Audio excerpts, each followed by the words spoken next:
If labor unions go away, that drops wages. Not just for people in unions, for people outside of unions.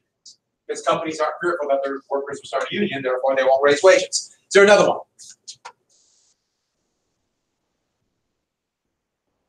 Yes? How are the lynchings of African Americans helps this racism? The nadir of racism. This was the most racist time in history. And so it just personified. It personified years of Jim Crow laws, grandfather's clause, and also fear of other ethnic and national groups. And get down one more thing. This would lead to, in this era, so racist, the National Origins Act of 1924 would be passed. And that would severely restrict immigration for the first time in American history from all over the world, except what region? Europe. Northern and Western Europe, not Central Europe, not Southern Europe, not Eastern Europe, only Norwegians or British or Germans. Yeah. So that was the height of racism. And the anti-Jewish racism was extreme, absolutely extreme, all over the world. In fact, that's when the Klan in 1944, when they burned a cross in my great-grandfather's yard, they thought he was either a Jew or a Mormon. Why was everyone so against the Jews? Well, we'll talk about it a little bit more when we get, I'll give a little part about when we get to the growth of fascism and Nazism. But the big thing goes back to this myth that Jews are bankers. And therefore, they controlled all the money. Nobody likes the person they owe money to. And so the idea was these bankers have this cabal to get all the money and control the world. This goes back to medieval Europe, and then they add a few other religious elements of it, but that's the biggie. And that's why it's a definition of racism against Jews when they talk about things like Jews with money, control, and things. That by definition is anti-Semitic. Is there another one? So hope you like that video. I think it's well done. Don't forget that National Origins Act. Okay, then let's go ahead and take a few notes and then go from there. I do got to show you one thing really quick. And I showed Lauren this, and this is just unreal. So I got to show you this picture. Here is a snowcat. This must be 1955 over a crevasse in Antarctica. Look at that. That just gives me the shivers. I mean, because that crevice goes right down to where? The center of the earth. The center of the earth.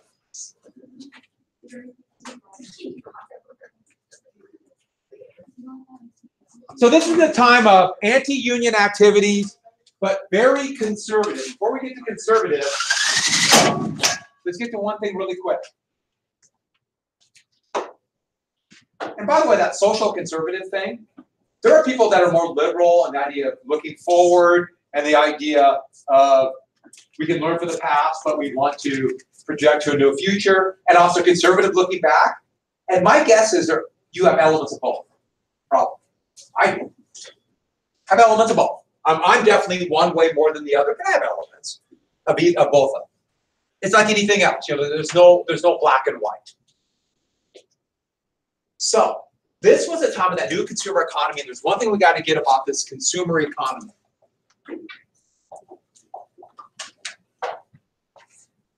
Mass production, aka supply, required consumer demand. They had to buy these products and as much as possible. You done? Yeah. Pretty good, I guess. Did you get a desk?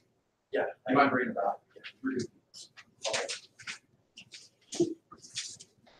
They require consumers to buy stuff as quickly as possible. If they don't, companies go under. We mentioned this in the video, but here's the big thing about it. Actually, two things. First off, it's no coincidence how you feel demand in this new consumer economy.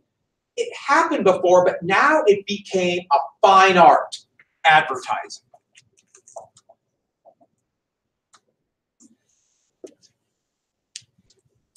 Advertising is that fine art to convince people to buy what? Yeah, stuff they don't need.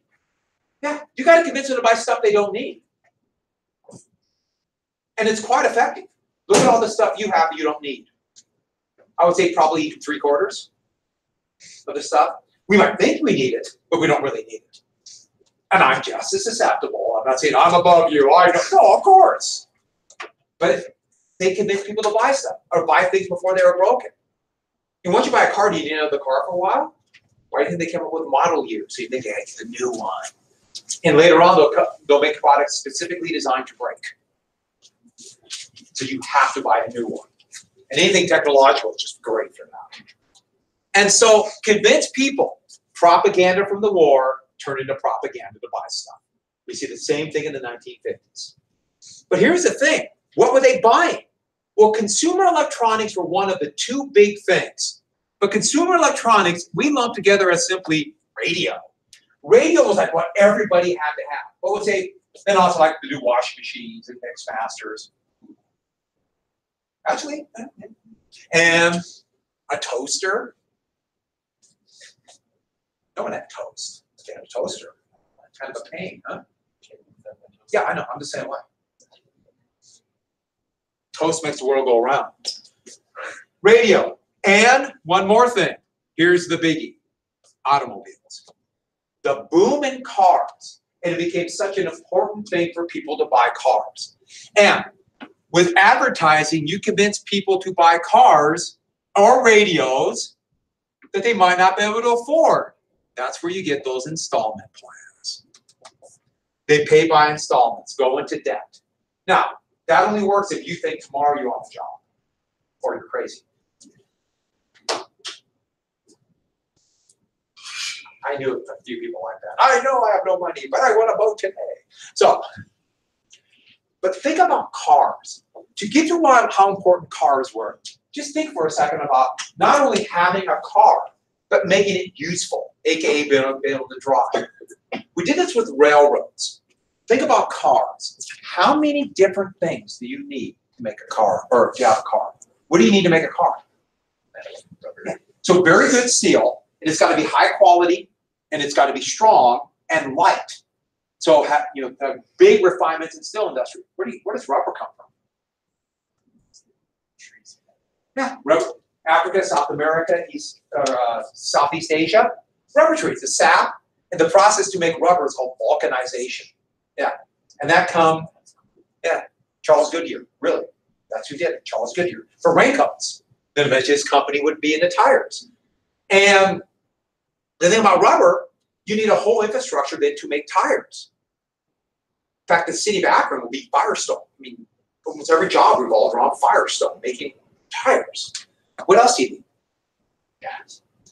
And you can't just simply get a hose and jam it in the ground, let gas flow. It's a whole refinery process.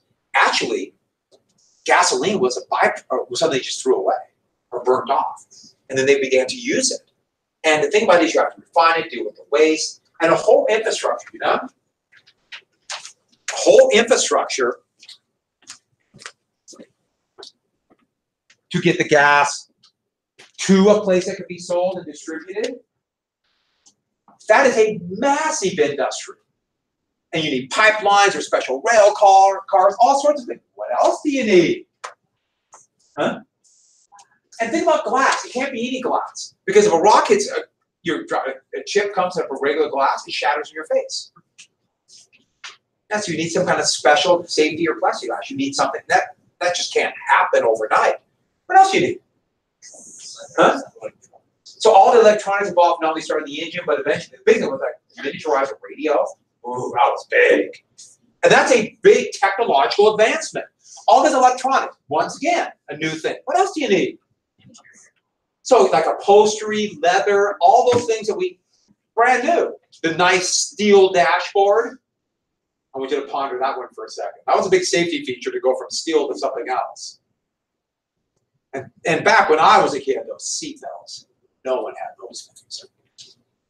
I rode, when I was a tyke, I rode like all young people rode in the car, standing up in the front seat. We were tough back then. That's actually very true. My seatbelt is my dad going like that. Okay, so holding me in. Oh, last year. So with that, what else? We're not done. I think we already kind of, huh? Yeah, that's what something got to invent. Because you need something bigger than that. You can hear. What else? So an entire process to steer a process that you can go to control the car and steer efficiently. Yeah. Oh yeah, brakes. Brakes, you have to invent modern brakes, disc brakes, and then mine was all disc brakes. Now they have better brakes. What else? Yeah. You get the point where we're coming to? And then we just have a car. Now what? What do you need? Roads don't just appear. So for our whole life, you more than me, you have a car, there's roads to drive on. They didn't exist in 1920. They literally had to be made. Do get this part down. Government made the roads. When I mean government, that means taxpayers. Taxpayers made the road. And the decision was made that government will immensely help. In fact, basically subsidize so they can survive. The car industry and the oil industry. Government will do it. Because there'd be no cars if there were no roads done. Isn't that the same thing that happened with the railroads and Exactly. everyone got screwed over? Well, some people got cheated, some people didn't. This one is more broad-based. So the railroads, it was just, they're going to, so like, they just gave money for a few railroads. Then they made it. Yeah. Roads, everyone can use. Okay. So it's a little bit different, but then again, think about how much this helps business. Now people can get on roads to your business. You can get goods to your business, sell with roads. What a huge government aid for business. Unprecedented government aid. What else do you need? Which then you got to come up with a process. The cement industry took off in the teens of the 20th century, and then eventually blacktop and asphalt. What else? Now you have cars driving over like mad. What do you need? Yeah, street law law, street lights, police. You have to convince pedestrians to not walk on the street. And that didn't happen just overnight. They had to make people not walk. In fact, that's the term they gave all these derogatory terms. In fact, there was a term for somebody who was seen as untrustworthy. They turned that to someone who crosses the street. Yeah, which I think is garbage. But not only that, and yes, I do know that both my neighbors. Yes, I know that. I've been around my whole life. So, I didn't even know. and we're not even done yet. There's still so much more that go with cars. You need gas stations. You need restaurants. You need what? Say you don't use Is it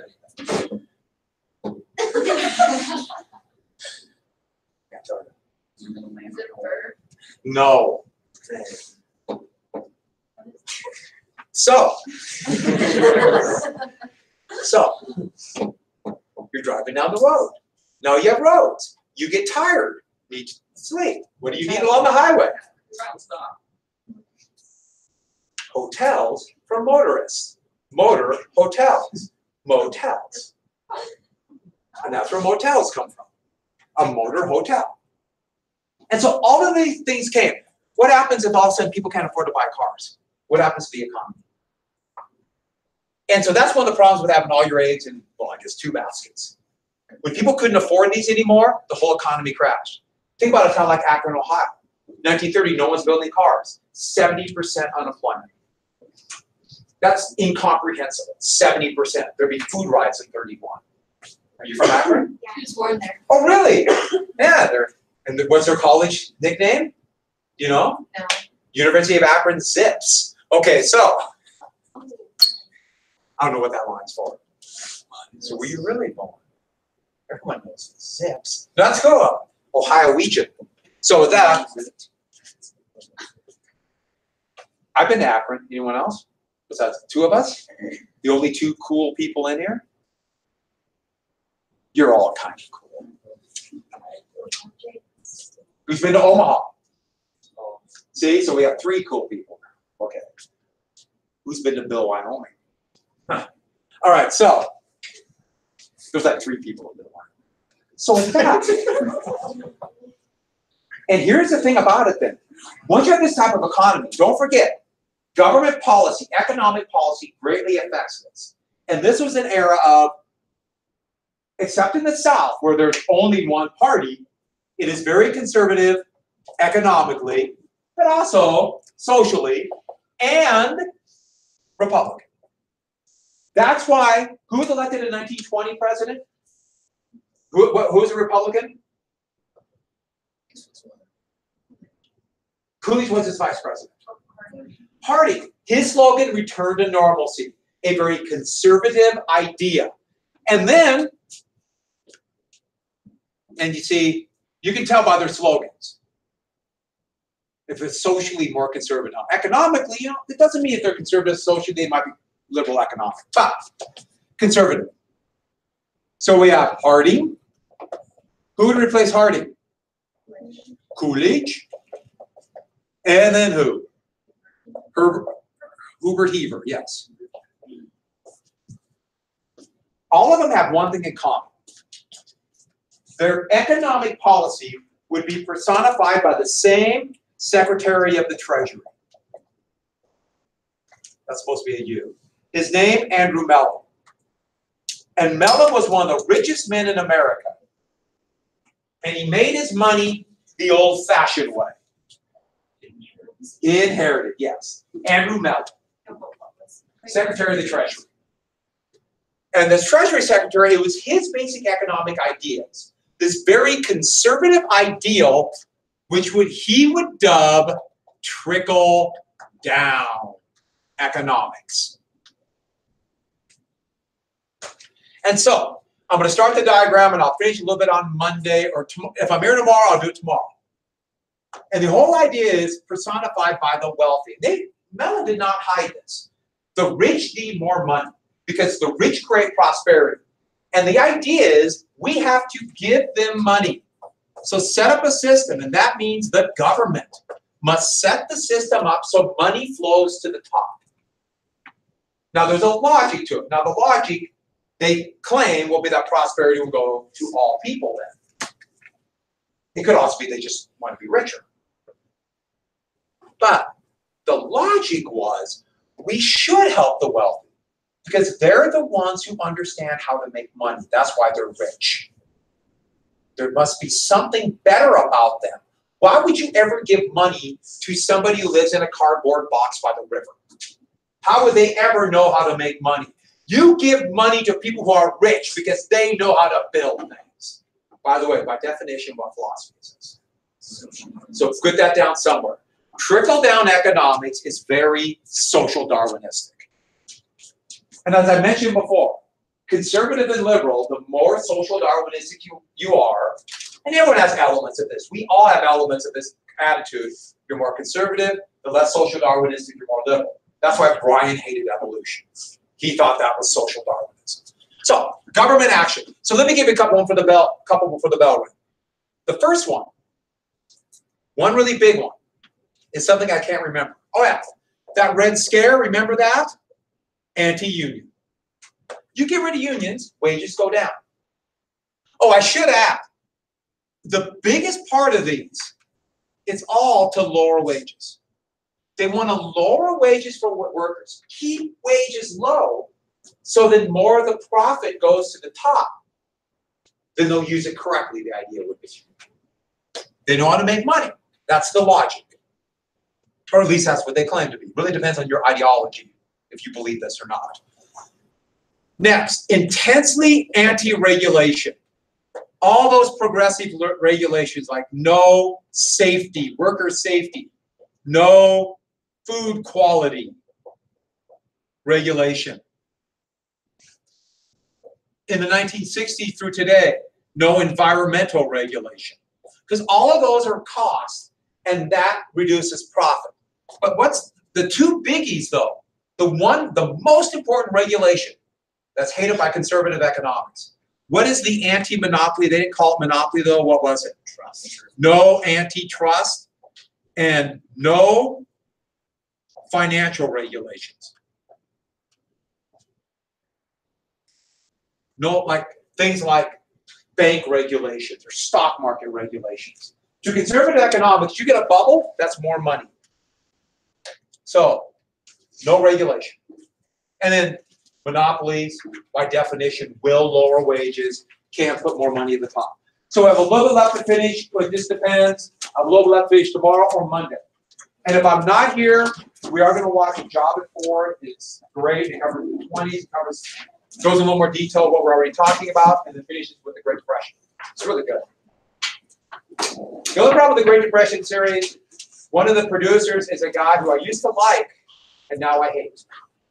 Because he turned out to be a really bad person. This guy, he was a history major in college by the name of Bill Cosby. Oh. I know. And I thought, wow, isn't that great? Bill Cosby, this comedian, got involved in this. And then it turned out, no, he's not a good person. Give me.